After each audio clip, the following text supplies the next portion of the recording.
The cool evening air of Washington, D.C. carried the faint scent of rain, a pleasant counterpoint to the city's usual bustle.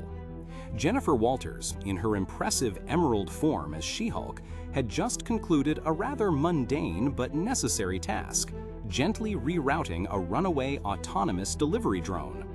A small smile played on her lips. Sometimes, even the mightiest heroes dealt with the most unexpected, if unglamorous, problems. But as she surveyed the city from a rooftop perch, a subtle shift in the energy around her prickled at her senses.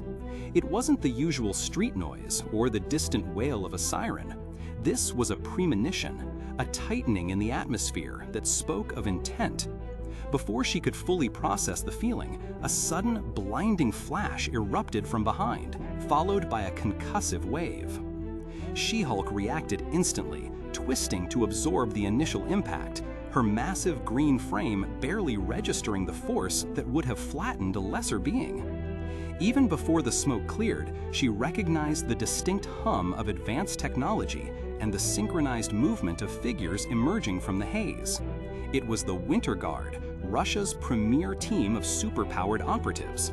Red Guardian, Ursa Major, Crimson Dynamo, and the others, moving with chilling precision. This wasn't a random encounter. This was an ambush, meticulously planned and executed. Her first instinct, naturally, was to engage. Her strength was legendary, her combat prowess honed over countless battles.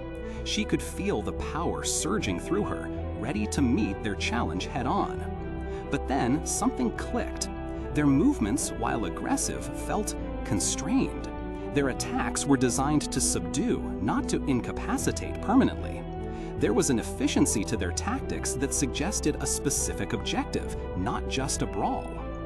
As Crimson Dynamo's repulsor blast grazed her shoulder, sending sparks flying but doing no real damage, a thought, cold and sharp, cut through the rush of adrenaline. Why her? Why now?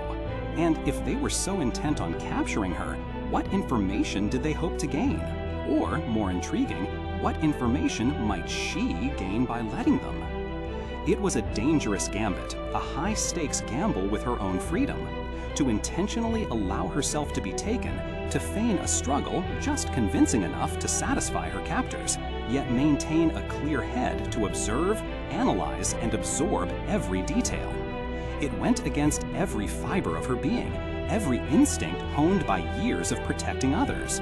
But Jennifer Walters wasn't just raw power. She was a brilliant lawyer, a keen strategist.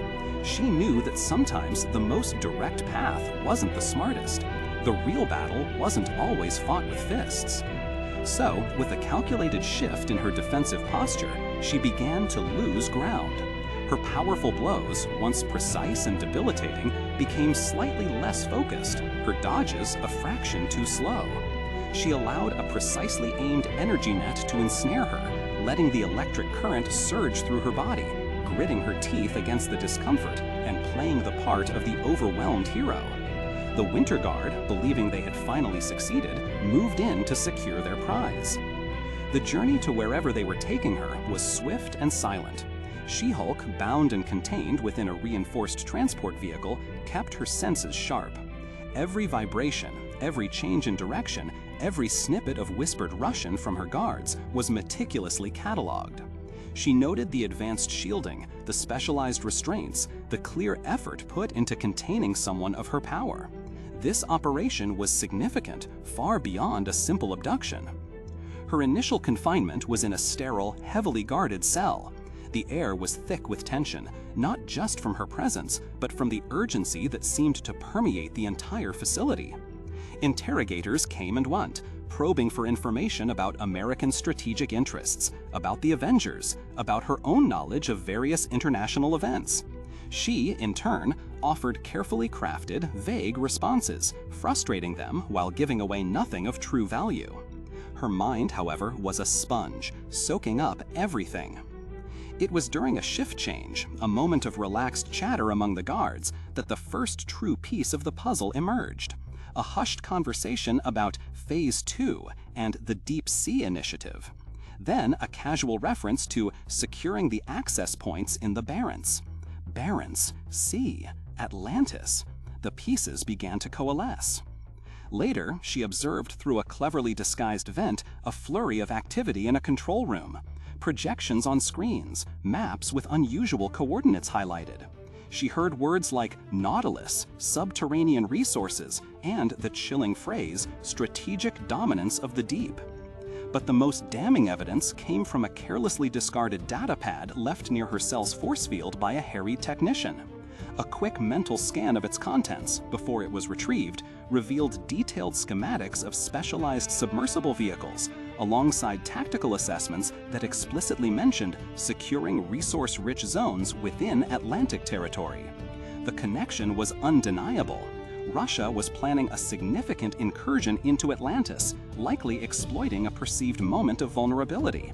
And they had captured her, perhaps hoping to glean intelligence that would aid their plot, or simply to remove a powerful deterrent. The moment she had gathered enough intelligence, the charade ended. With a primal roar that rattled the very foundations of her prison, She-Hulk shattered her restraints. The specialized alloys, designed to hold the strongest, buckled and tore under her awakened strength. The force field around her cell flickered, then collapsed as she systematically overloaded its generators with a well-aimed surge of power. Her escape wasn't a rampaging destruction, but a targeted extraction.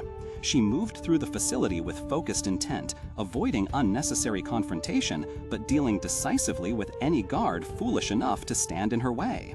She had what she came for, and now it was time to deliver it.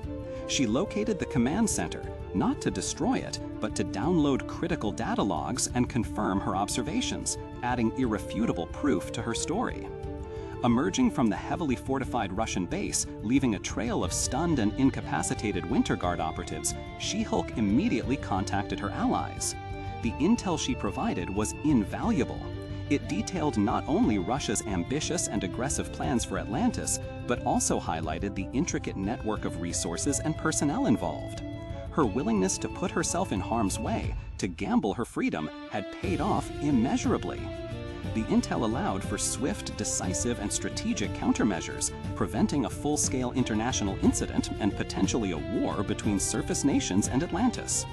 It was a testament to Jennifer's unique blend of physical might and sharp intellect, proving that sometimes the greatest strength lies not in the ability to overpower, but in the courage to strategically surrender.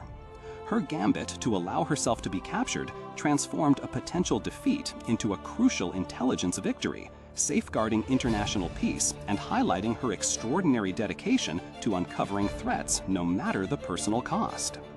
We'd love to hear your thoughts on She-Hulk's strategic brilliance. Do you think this kind of calculated risk is something more heroes should consider? Share your insights in the comments below. And if you enjoyed this video, please consider liking this video and subscribing for more explorations into the nuanced world of our favorite characters. Thank you for listening.